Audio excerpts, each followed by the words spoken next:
pricing. And then we have crude there as well. Crude below $60 a barrel. This move had already started, but then we had the breaking news that OPEC Plus is bringing forward its call to discuss the June output to Saturday, according to delegates. So just putting some more nervousness in the crude market, Shanali. We're going to now go to the Wall Street Beat. Joining us now for a view on the economy is JP Morgan's David Kelly, who's chief global strategist over at the firm. You know, you take a look at the data we've had all week. The jobs report seemed to provide a lot of reprieve. You are seeing the stock market really reacting in a very positive way on the heels of that. But we didn't have good data all week, and clearly Wall Street is still a little nervous about what's ahead. How do you start to paint a picture on how to think about the rest of the year?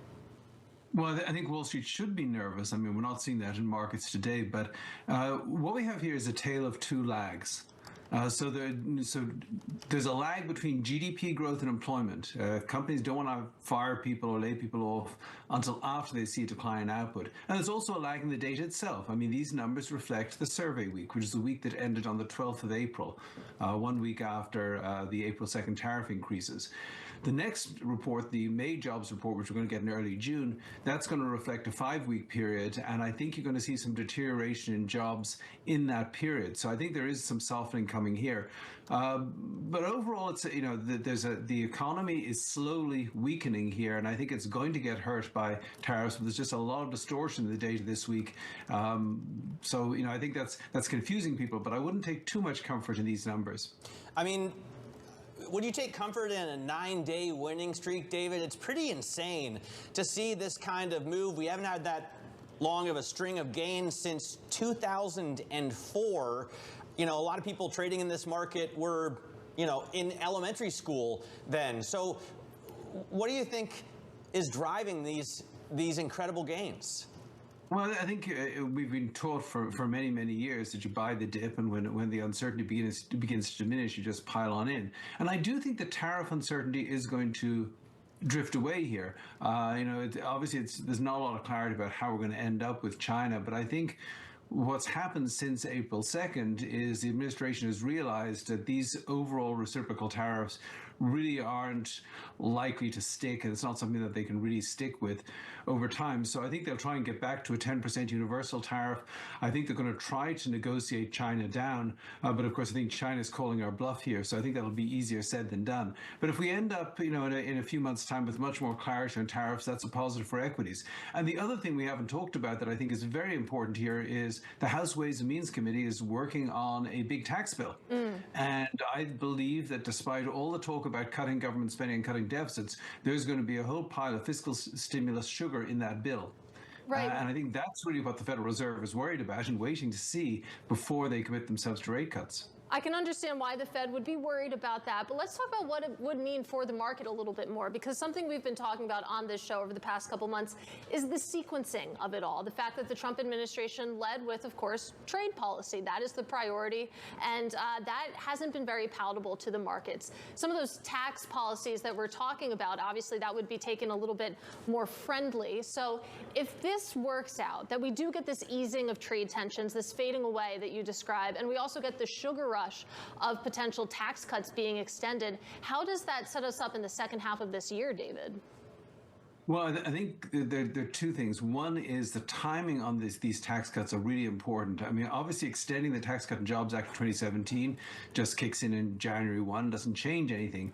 But the president has talked about a cut in the corporate income tax rate from 21% to 15%. Is that a January 1, 2026 issue? Or could that be a July 1, 2025 issue?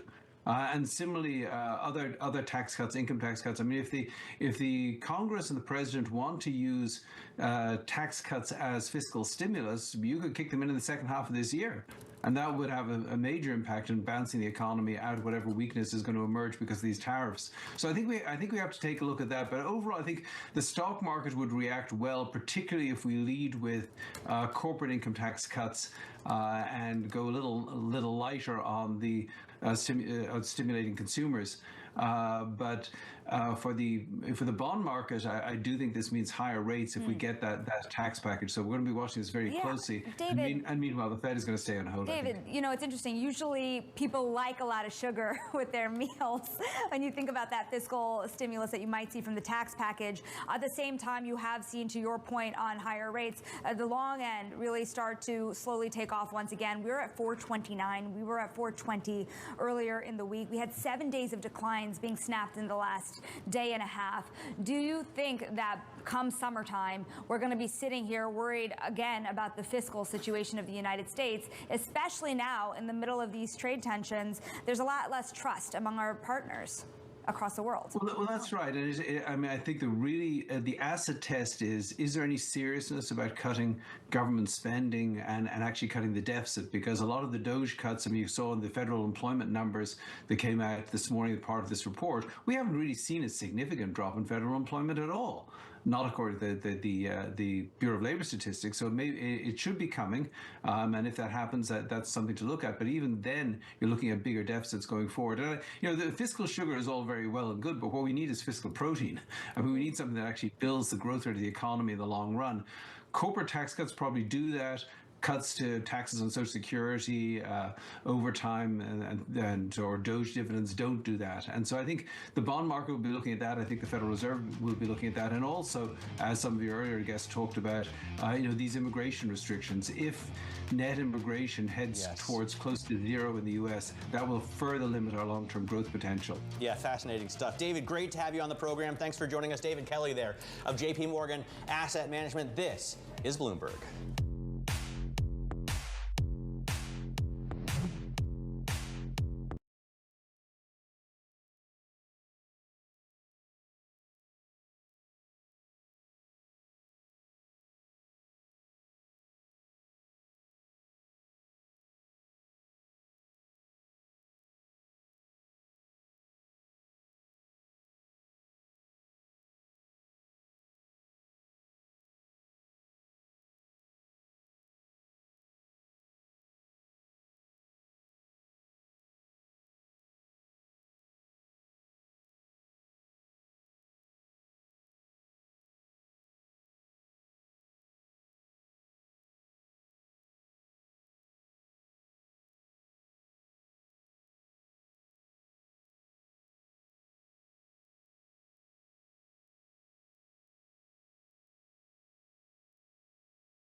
All right, coming up on Open Interest, Duolingo raising its sales and profit outlooks for the rest of 2025. Certainly rare to see in this earnings season. We'll talk about it with the company's co-founder and CEO, Luis von Ahn, next. This is Open Interest.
is powering Duolingo's present and its future. The stock absolutely flying after the language learning company boosted its full-year sales and profit outlook last night. Duolingo seeing significant growth in its AI-powered features, including video calling and new courses. Joining us now, I'm pleased to say, is Luis von Ahn. He is Duolingo's co-founder and CEO. Great to have you with us. Let's talk about AI. Obviously, you've pushed aggressively forward with AI, and you have big spending plans as well. And I'd love to get a little bit more detail on where those investments are actually going. Are you spending on talent? Are you spending on infrastructure, content? Where's the money going? Yeah, well, thank you for having me. Yeah, I mean, AI is really positive for our business. We are, there's a number of places where it can help. One of them isn't just creating new features that were not possible before. A good example is the video call feature where you can practice conversation with one of our characters, Lily. We're spending quite a bit on R&D on that, and we're going to continue hiring people to help us develop that. We're also working on just content generation. So generating all of the content can be done a lot faster now with AI. And what that allows us to do is just have way more courses. Each of the courses has way more content. And that allows us to serve more users. And then the last thing that we're also doing is we're also, all of our workflows, we're trying to make our own employees a lot more efficient. And this is not about, reducing our workforce or anything like that. That's not what we're doing. We're keeping all of our employees, but we want to be a lot more efficient and for each of them to work on creative tasks rather than repetitive tasks. Well, let's talk about that a little bit more, that you're not necessarily reducing the workforce here. You came out with the news earlier this week that you're launching 148 new courses with the help of AI. I spent a lot of time on TikTok. I know that the Duolingo team does as well. And there was a lot of pushback to this AI-first push. And I wonder, what your response is to some of the concerns that have been raised about how this impacts the humans. Yeah, I mean, there's some real concerns about, of course, people and employees. I mean, we're a company that really cares about our employees. I think there was some misunderstanding. This basically, I sent an internal email, and there was some misunderstanding. What we said is that whenever there is some job that can be done by AI, and it can be done really well, then we're unlikely to hire contractors to do that job. Already at the moment, most of the things that AI can do, we're not hiring contractors to do. So this is not a huge change. And for our full-time employees, where there's no change whatsoever. We're going to continue employing them because this is such a big opportunity that we're going to be investing quite a bit. I wonder about, because of the recent Apple news, the ruling on third-party purchases, how do your customers typically pay you? I mean, do they do it in the app? Do they do it on the web? And does it make a difference to you?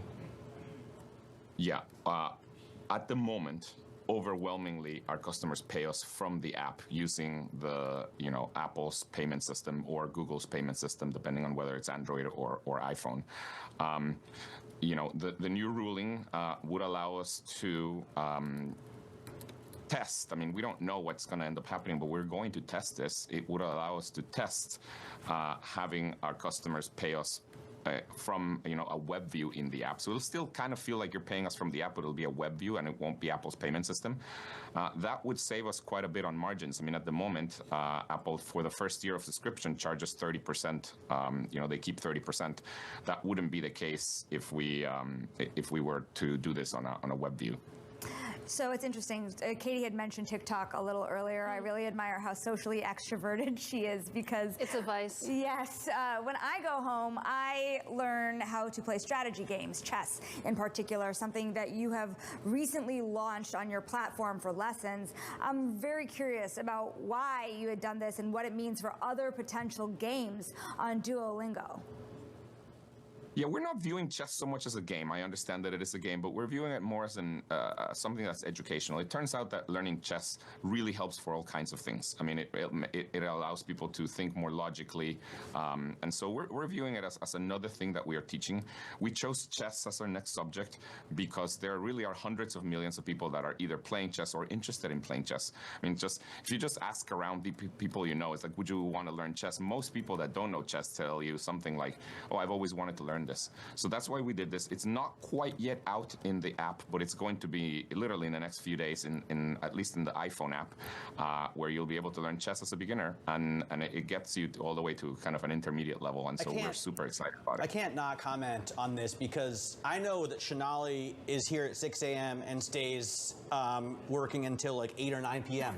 So then you go home and you learn chess? Correct. Is that really what you do? Chess and also lately poker, and that's why I was asking about games, because frankly, the strategy behind them is a huge social potential market. I watch Netflix and eat Haagen-Dazs. Like, yeah, I go for a run and sort of unplug. But Luis, I know that you're not thinking about chess as a game, but I want to ask about potential future games. Obviously, you're moving forward with chess. What other sort of games, if you want to call them that, do you have potentially planned or are thinking about?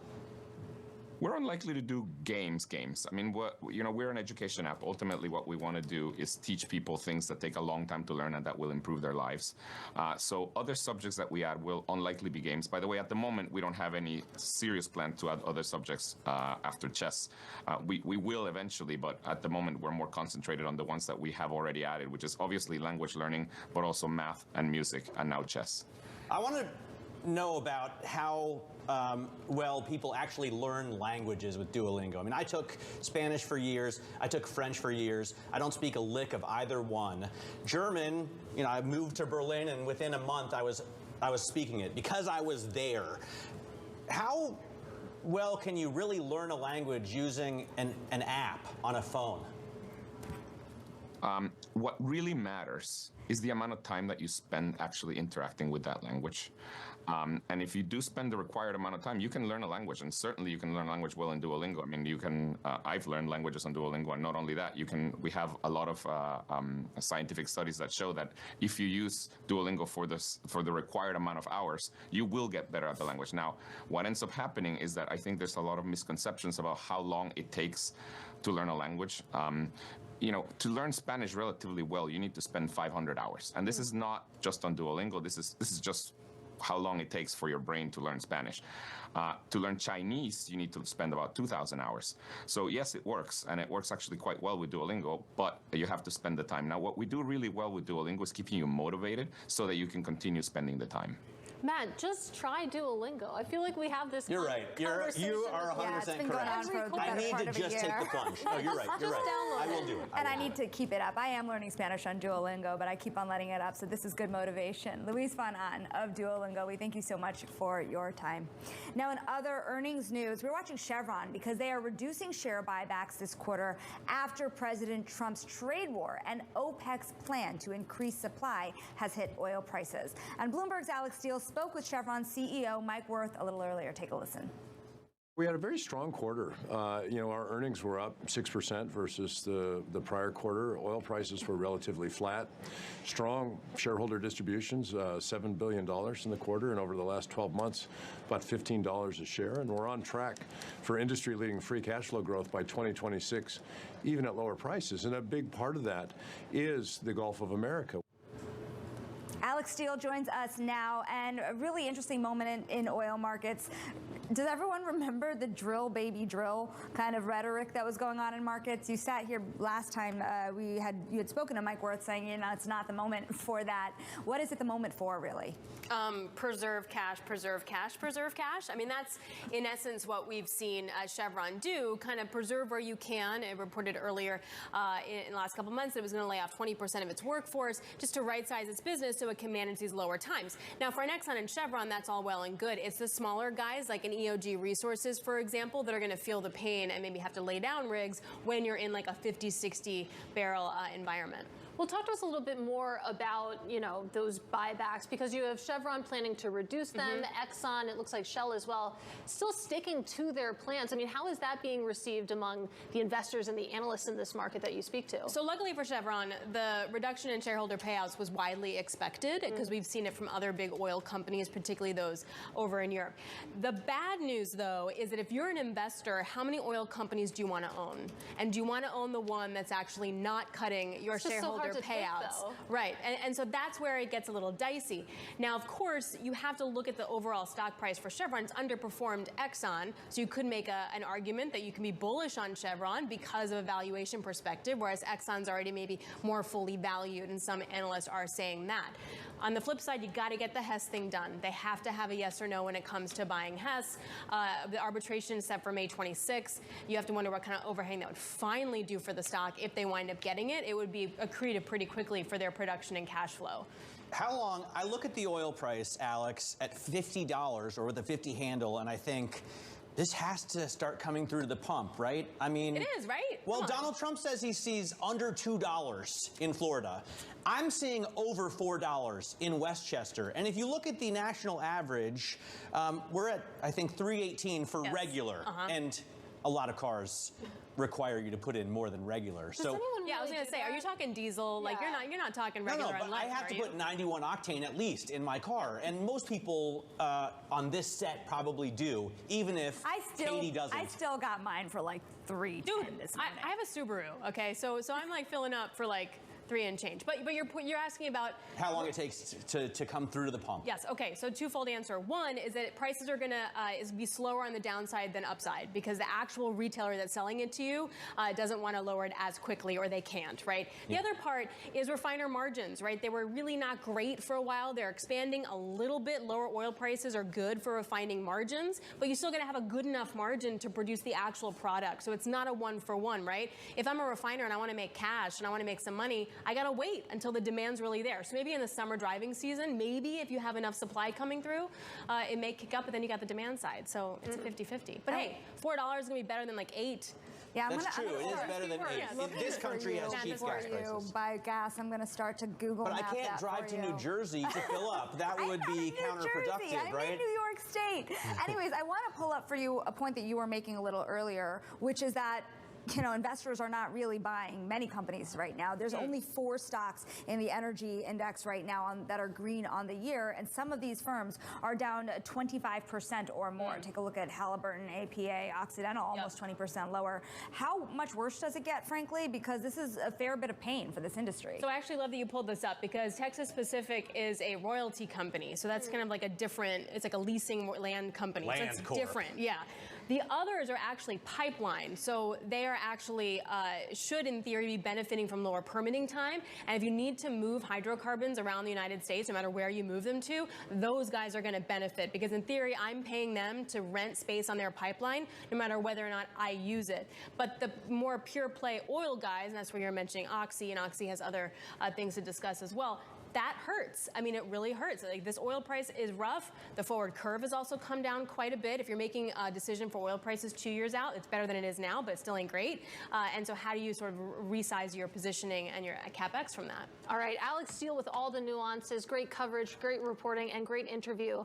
Of course, you can check her out on the close later today. But a quick check on these markets. You have still that 9-day rally intact. The S&P 500 up by more than 1%. Big tech leading the gains as you see that sell-off underway in the bond market. Now coming up, it's Vanguard's birthday. We'll talk about it next in Wall Street Week. This is Open Interest.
Time now for our Wall Street Week conversation. And 50 years ago, Jack Bogle launched Vanguard, which has seen 6 recessions in the U.S.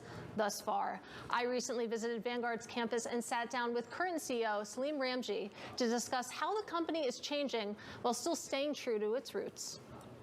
Bogle was the legendary founder of Vanguard, who went against what was then the investing grain. How to decide on the funds is a little bit difficult. I'd say taking the most important part, perhaps the equity fund selection. I think a beginning investor in particular should go for sort of middle-of-the-road funds like fairly conservative growth and income funds or growth funds, and even, as suggested by your remarks at the outset, maybe a little seasoning of index funds wouldn't be so bad.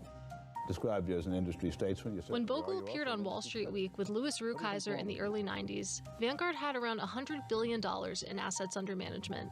Today, it's grown to more than $10 trillion. And through the growth, Bogle's philosophy remains. Well, you have a really interesting job because, you have to thread staying true to the roots that Jack Bogle laid down 50 years ago, but also positioning Vanguard for the future and, future-proofing Vanguard. Yeah, I think first is understanding our history and understanding our culture. And I've also benefited that first, Bogle wrote a lot. And so not just in his books, but in all the historical archives and speeches and in the memos and the like. He was a quote machine. One of Bogle's famous sayings tells the story of passive investing. Don't look for the needle in the haystack, just buy the haystack. It's a philosophy so popular, it generated an online following of passive investors known as Bogleheads. One of the interesting things is Vanguard's always changed. Like, we've maintained our sense of consistency around our purpose. Whether you can think about our moves into advice, our moves into ETFs, our moves into, if you go back into the 90s, our moves into retirement. These were all changes in the business model. But so I sort of look at what I'm here to do is to continue that tradition and that kind of duality between staying true to the purpose and also changing things as we need to change and adapt based on our client needs. Buying that haystack today looks a little different than it did during Bogle's days. But Vanguard makes no apology for sticking to its tried and true approach to indexing that avoids the trends of the day. You could start to have to really think about how do you stay true to the roots while also, giving clients what they want. Because those clients, specifically in advice and wealth management, I could imagine them requesting private assets, which I know that Vanguard is pursuing, but I could also see them asking for Bitcoin and crypto, which famously Vanguard isn't too hot on. So I wonder how you're thinking about those sort of potential run-ins. We're not going to be everything to everybody, and that's okay with us. That's been true for kind of the history of the firm. And that was Vanguard CEO Salim Ramji. You can catch Wall Street Week tonight and every Friday at 6 p.m. Eastern. Now coming up, Vanguard's S&P 500 ETF, speaking of Vanguard, just notched another record. We'll bring you that next in our ETF Friday. This is Open Interest.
Time now for ETF Friday, and the world's biggest ETF just got bigger. Vanguard's S&P 500 ETF took in nearly $21 billion in inflows last month. That is the most in its 15-year history. Let's dissect that now with James Seyfert. He is Bloomberg Intelligence ETF analyst. James, it's just amazing how much VU has taken in, not just in April, but this year and last year, breaking record after record. But it's coming up against some pretty strong seasonals. Sell in May is a mantra for a reason. Would you expect to see any let up when it comes to these inflows?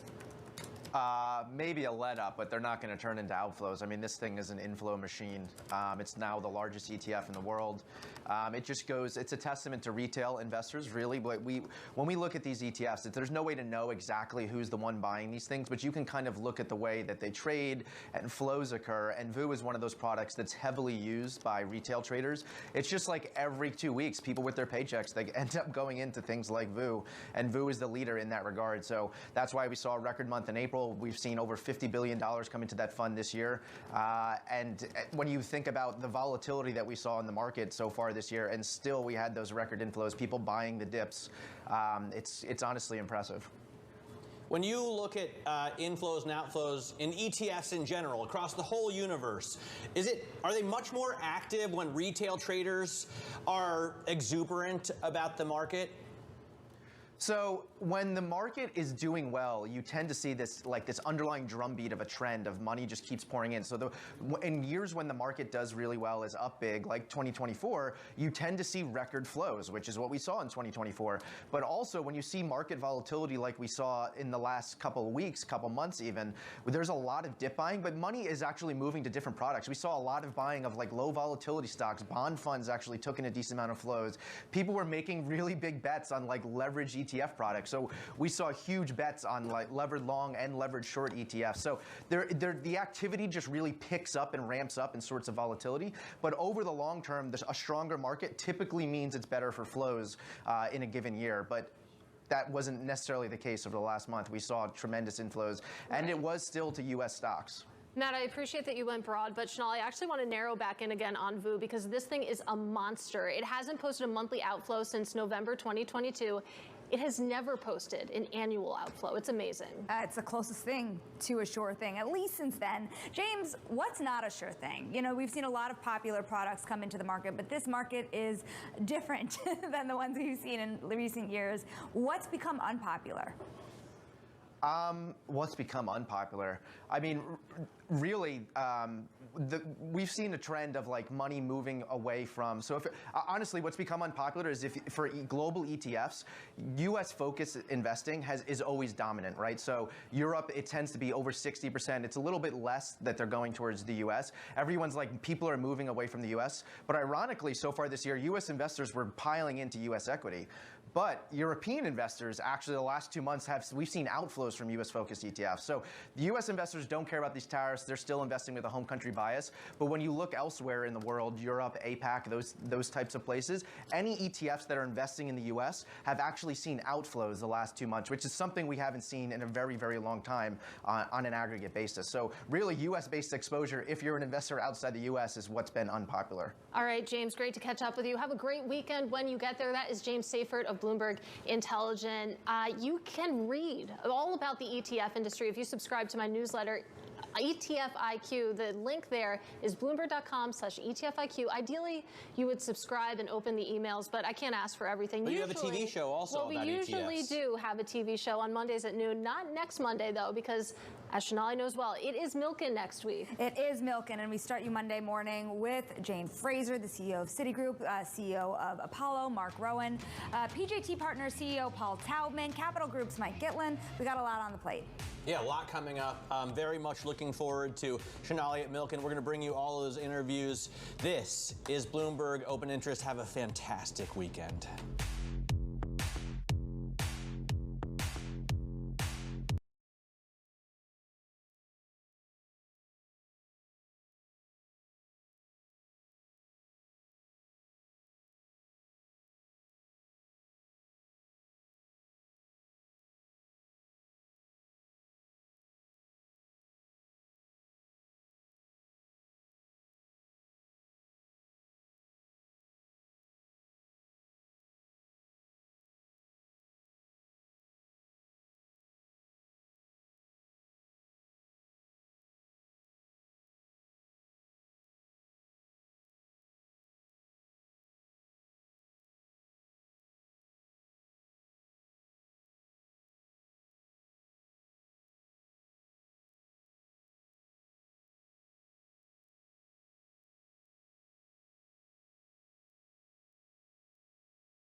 From the heart of where innovation, money, and power collide in Silicon Valley and beyond, this is Bloomberg Technology with Caroline Hyde and Ed Ludlow.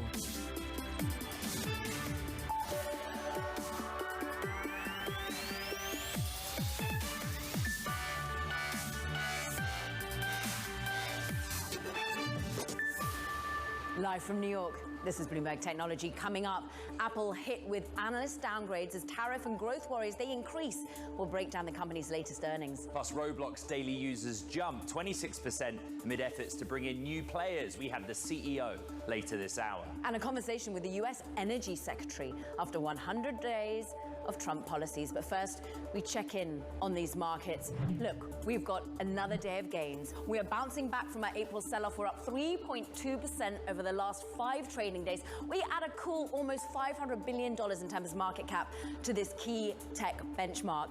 And once again, it's the second week of gains. We are seeing this risk-on attitude return with the macro data, those jobs ratings overall, Ed, but also maybe a sign of thawing in China-US relations. What have you got under the hood? Right, and that upward pressure at the index level, interesting, because there's downward pressure in the biggest names in technology. Apple is off by almost 4%. Very simply, it is a tariff stories. Earnings, there was weakness in China in the quarter gone, outperformance on iPhone, but Tim Cook told us there is going to be a $900 million impact from tariffs in the current period.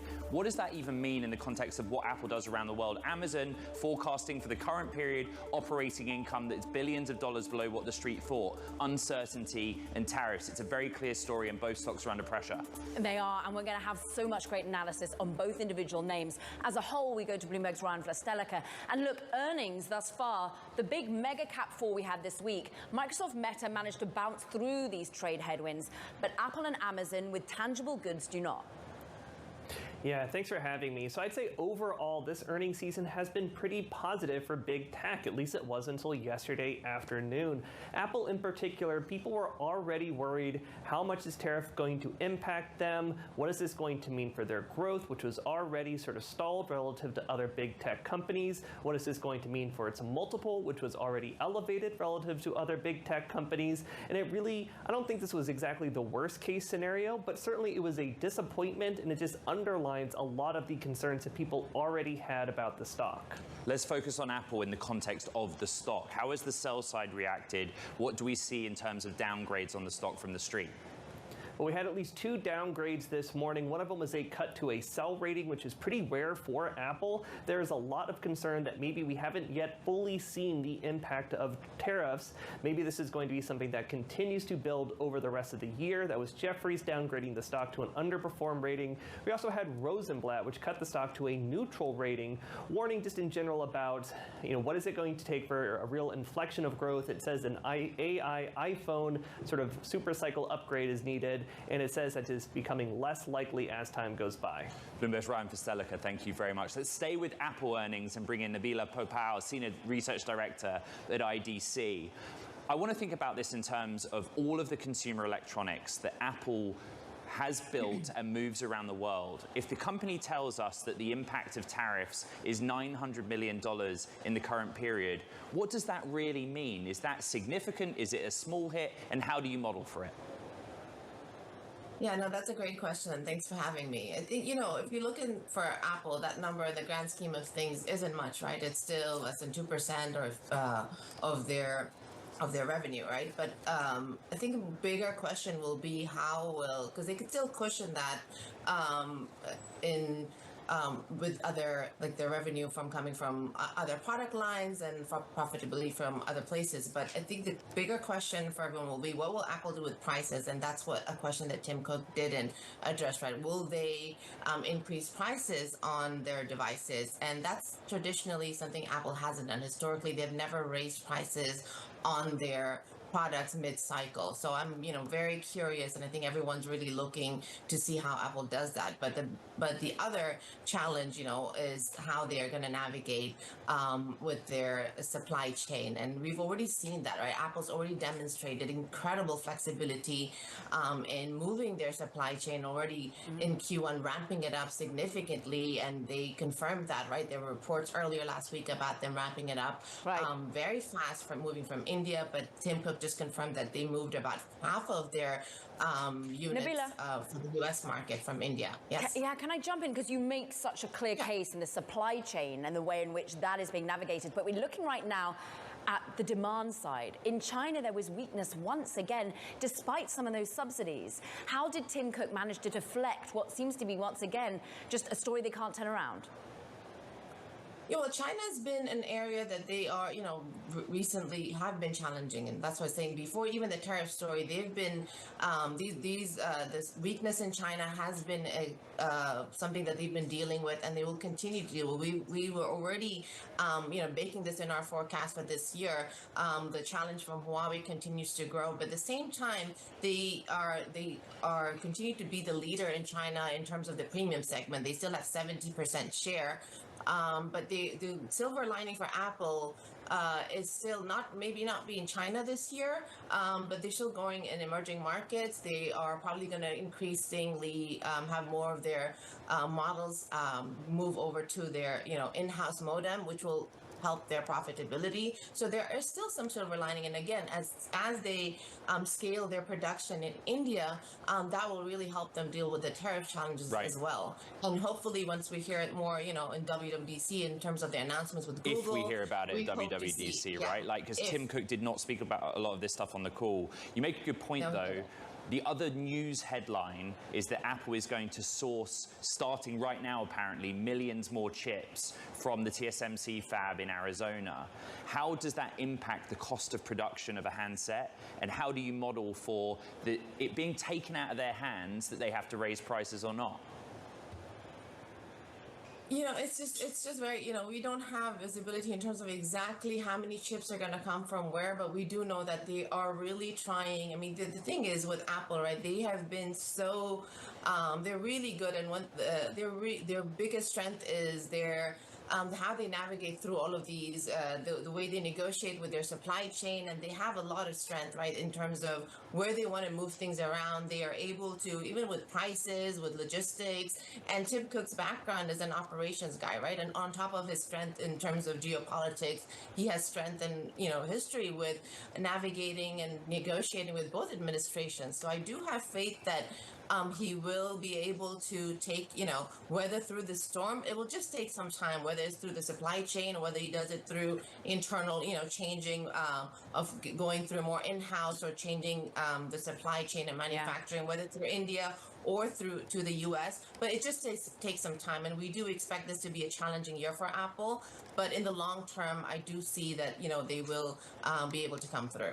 Nabila Popal, it is always so great to speak with you, Senior Director at IDC. We shift from Apple to Amazon now. Shares, as we see, reacting to its own report, we're down about 0.3%. The company did warn of a tougher business climate, of course, amid global trade tensions. Let's get more. Brad Erickson, Internet Analyst for RBC Capital Markets. Before I go to the AWS side of it, come to the geopolitics of it all. How much are we able to see Amazon survive and weather this at the moment by having brought in inventory, but ultimately be able to change up their supply chain too? Yeah, so I think they're definitely working the situation. They would acknowledge that it's very uncertain. We spoke with them last night, and there was definitely that was the message in all of this. But I think the idea is that we think about it kind of a guns for the war, picks and shovels type of dynamic here. Amazon has millions of sellers. There will absolutely be sellers that are impacted by this in terms of having supply chain exposure to China, but there are others that don't. And when you think about people, looking for deals, trying to save money already, they're going to go to Amazon, and they're still going to find sellers that are not exposed to those China supply chain headwinds, and they're going to find decent prices, and they're going to buy. So I think under almost any macro scenario, we're not saying we know the downside, but under any scenario, Amazon gains share. I want to go to the fundamental basics of how Amazon's business works. Half of the audience watching Bloomberg Technology know it as Amazon.com, an e-commerce business that's the vast volume of sales. But the vast majority of operating income is AWS Cloud. So when Amazon tells us that in the current period, operating income will be billions of dollars below what you guys on the street had forecast, is that singularly a tariffs issue on .com, or is it also reflecting softness in cloud spending? I don't think it's reflecting softness in cloud spending. In fact, I expect that to kind of continue.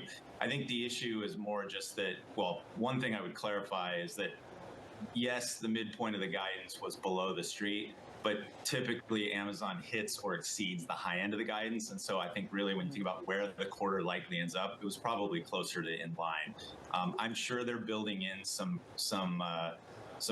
risk around, just the tariff situation and the impact that could have. But the ad business drives a huge portion of that operating income as well. And that's still growing really well too. That grew 18% in the quarter. So I think there's less sort of discounted in there, less concern in there than you might think.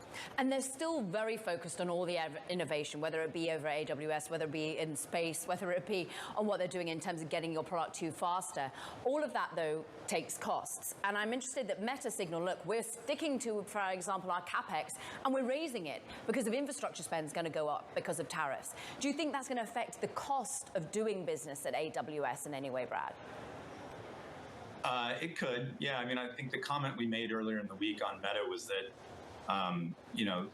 they called out infrastructure equipment and component costs are going up. Technically, what that means for the industry is that structurally return on invested capital is lower today than it was 90 days ago. So sure, that's not great. I think in Amazon's case, Meta probably came out a little bit even more unscathed from tariffs based on what we know at this point. So I think Amazon's probably having a little bit more measured caution, i.e. they didn't take the CapEx guide up, but I think they sound every bit as bullish on the cloud business and their growth there going forward. What did Amazon do well in the quarter? What did they do well? Yeah. They grew ads 18%. They did not miss on ads, which they had been in prior quarters. So that was probably the best, one of the standouts. Can I jump in there, Brad? I'm really interested in the ad side because you said that now really clearly twice. How much of a headwind is that going forward if third-party sellers become that little bit weaker, if we do see the knock-on effects of tensions in trade? Yeah, for sure. So I go back. So ads basically have a one-to-one relationship with volume, right? Units, essentially. And so back to what I said earlier with that seller density, a seller who has China supply chain exposure might lose some volume, but there's going to be another seller that's going to step in there and probably still move that unit. If they do, they're still going to be spending those ad dollars. So we think that actually can be more resilient here. Project Kuiper has got off to a rocky start, I think it's fair to say. Do you even model that into your model for Amazon? Any meaningful contribution for a space-based internet business that takes on Starlink? Yeah, it's hard. That's what I'll say. For Q2, it's embedded in the guidance. They launched the rocket earlier in April. They're going to launch more in Q2. So clearly there is cost. And, I think we're thinking about maybe $100 million on average per rocket that goes up. So that's kind of the magnitude we're talking about. And they've talked about kind of somewhere in the range of 80 rockets or maybe $10 billion of total outlay related to the Constellation project overall. So the good news is what they said last night was they are going to have commercial service up for that by the end of the year. So they're actually going to be driving revenue. It's not just a cost headwind, which is nice as we think about 2026. But yeah, the math on it in our model, very difficult at this point, I'd say. Brad Erickson, RBC Capital Markets, thank you very much. Now, coming up, ADP's Nella Richardson joins us on the efforts to address the widening skill gap in labor markets. This is Bloomberg Technology.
The U.S. labor market is stronger than perhaps expected for April, shrugging off those trade tensions, 177,000 jobs added, but there is still uncertainty, and it's about tariff impact. It's also perhaps about the longer-term effects of advances in technology. Here to address, well, the skills gap in particular is Neela Richardson. She's the Chief Economist and ESG Officer at ADP. And you've done some fascinating research, an ontology you call it, about perhaps what is facing the current labor market and the skills gap that is missing when it comes to tech. Is that in any way being reflected in jobs numbers right now? A little bit. But if we raise up our view, if we change our aperture to the big picture, the long-term picture, what you see is an aging U.S. workforce that's being complemented by an aging Chinese and an aging European workforce. And then you see all these nascent new technologies that companies have yet to fully embrace. And so as this plays out, there's going to be a gap between the tech and the skills. And until that chasm is closed, you're going to see a hit to productivity. So our focus is really aligning all the new jobs and the in-demand jobs with the in-demand skills so that we can bring the workforce along to all this technological change and all the promise that it holds. The calculus for the tech industry is that the jobs numbers in aggregate show that there isn't this impact from uncertainty and tariffs overall in that market. But if there is a skills gap, you look at some of the headlines in tech, Meta laid off about 100 people in Reality Labs. But I know that those companies are doing that in small trims because there are places they desperately need people that aren't really available. They've got to free up the salary, the stock, and the headcount. How much do you expect that to continue in this market? Make little trims, but overall higher? You know, companies, and tech companies in particular, made big bets throughout this pandemic recovery. And sometimes they've had to pull back on those bets and reshuffle their headcount. If you look at the April numbers, that information tech sector, which has a lot of people and companies that create and publish software, it was flat in April. It was negative the month before, and flat again the month before that. So there's this disconnect between the people and the tech. Where are all these people if tech is the future? And I think what you're seeing is a couple of things. First, that talent is being subsumed elsewhere. And also that talent is evolving. So at ADP, what we're trying to do is show where the talent is, how it's moving maybe from industries that you would expect, like the tech sector, to manufacturing, to healthcare, to these other industries where tech is becoming even more important than it has been historically. And how much are we starting to see headcount less necessary because of technological innovation? AI, for example, this week everyone's been talking about the Duolingo announcement. AI first means we're saying no to contractors. We're not giving you headcount unless you can automate it and show that you can't get any more automation done. Is that starting to show through? You know, at the edges, I think there is some change in how companies are hiring, knowing that they have this advanced technology. It's commonly said your job won't be replaced by tech, it'll be replaced by someone who knows AI very well. I want to unpack that a little bit to show you what that means. There are skills associated to job titles. So at ADP, we've identified 100,000 skills associated with 9,000 job titles. It doesn't mean that the jobs are changing. It means that the tasks and the skills required for those jobs are changing. So when you look at these company announcements, it's also stating that the jobs as they have been in the past have evolved. And what does it mean for a worker? Well, it means that you may have the same job, but what you do, your skills required, has changed. And companies are trying to figure that out, whether it is reducing headcount and rehiring the skills they need, or, and here's where I think is really the opportunity, training the current workforce to have those skills. Neela Richardson of ADP, thank you very much. Now coming up, Take-Two Interactive's Grand Theft Auto 6 gets delayed again. We'll be more on that story next. This is Bloomberg Technology.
Shares of Take-Two Interactive under pressure after the company announced its highly anticipated Grand Theft Auto 6 game is being delayed again until May of 2026. Bloomberg's Jason Schreier is here. Jason, for some people, this is like the worst possible news in their personal gaming lives that could have happened. For Take-Two, the stock down 6%. What are the details? What accounts for the delay? Ed, is this going to be a sad Christmas for you, not getting to play the new Grand Theft Auto? Definitely, and many others. Yeah, I don't think there's any sort of like crazy secret or ulterior motive behind this. I've been hearing for a little while now, people at Rockstar did not believe fall 2025 was a real release window. There's just too much work left to do, not enough time to do it, and the company has really been trying pretty hard to avoid the kind of brutal overtime that they had traditionally put people through on their games. They've really been shaping up over the last few years, as Bloomberg has been reporting. So this was inevitable. I feel like we talked about this a little bit earlier in the year. We predicted on our Game On Bloomberg newsletter that this was going to happen. Right. To me, it's always felt more like a when than an if. Yeah, Strauss Zelnick coming out saying we fully support Rockstar Games. And you've got analysts coming out, Jason, saying that this doesn't wipe away the profitability. Up to 50% profit is what I think Wedbush have it down as. But you just push it back. It is bonkers to me that their stock is taking a hit this morning. This game is still going to be the biggest thing on the planet. It is still going to make a cajillion dollars. I think Technical that's term. fair to say. The last game, Grand Theft Auto 5, has sold 210 million copies, which makes it the second best-selling game of all time, second to Minecraft, which is on phones, so that's apples and oranges.